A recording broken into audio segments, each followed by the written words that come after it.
We're getting very close to time, ladies and gentlemen, so I might just ask our panel members to do a little bit of a think about where they think the Millennium Development Goals are going. Diana, if I can start with you, are we going to meet anything like the goals that were set for 2015? How good, how bad is it going to be? There are two answers to that question. One is the global monitoring of the MDGs. The Millennium Development Goals were set to be achieved globally. If you look at the way poverty is going, extreme poverty is going, we are likely to meet the Millennium Development Goals referred to poverty. And that is because we have very important reduction of poverty in countries like India and China, for example. A reduction of extreme poverty by half in other areas of the world is not going to be achieved, but that is not the way the MDGs were designed to be.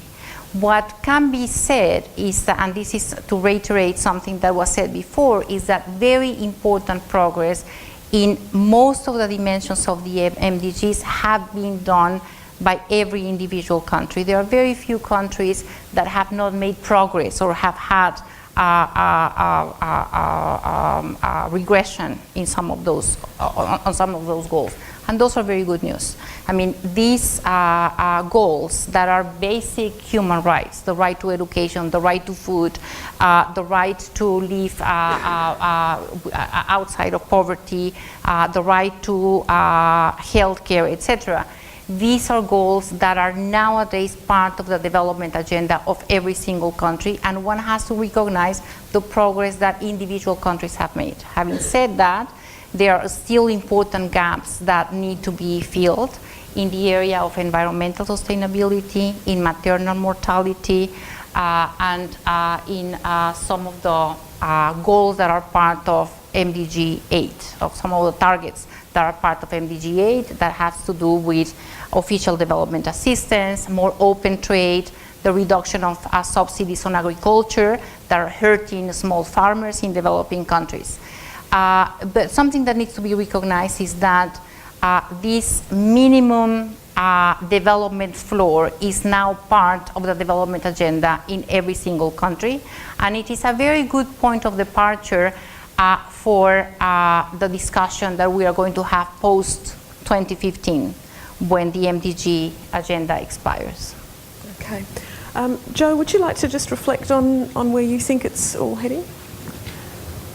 I guess the thing that I'm, the area that I'm most interested in and most concerned about is how much of this conversation swings on critical evaluation by outsiders, media, of the kind of programs that we conduct and how effective they are. Obviously, you know, it's wonderful to have this announcement this week about the review of the AusAid process and how we manage the budget, and I think that's critically important. To be done by experts at that level is really critical. But the media's role is massive in involving the community, and you know, I reflect, and I think it must be a year and a half ago now, I remember seeing this report and racing into my editor and saying, this is an outrage. I said, you know, they've just done this evaluation, and maternal mortality rates in Papua New Guinea have doubled in the last 10 years, with all these hundreds of millions of dollars a year going in there. This is a disgrace. It's a huge story, what's happened. It took 6 months lobbying to get there to find out what happened. Yes. But then when we got there, and I guess you could have gone there saying, I want to go and look at what the Australian aid program is and where it might be failing. But in some ways, that's an incredibly difficult thing to do, and something I'm perhaps not qualified to do well. So I chose to go into as many hospitals as I could visit, and to visit as many practitioners and communities and pick up the narrative. And I figure that is the role that the journalists can play in informing the debate, and basically came back with a story that identified one of the key problems was a very simple, obvious issue, which was the complete breakdown of midwifery training services in Papua New Guinea. And there hasn't been a midwife graduate out of the system there since they moved it into the university structure a decade ago. So suddenly you've got something to take and to show to policymakers and to NGOs, and they can talk about it, and I know that's been picked up since then. But my great concern is that with the failure of, and you know, the floundering of serious media and broadsheet media, that these stories won't get told, and it's becoming more and more difficult to find column centimetres and budget to support these really expensive, difficult, fraught pieces.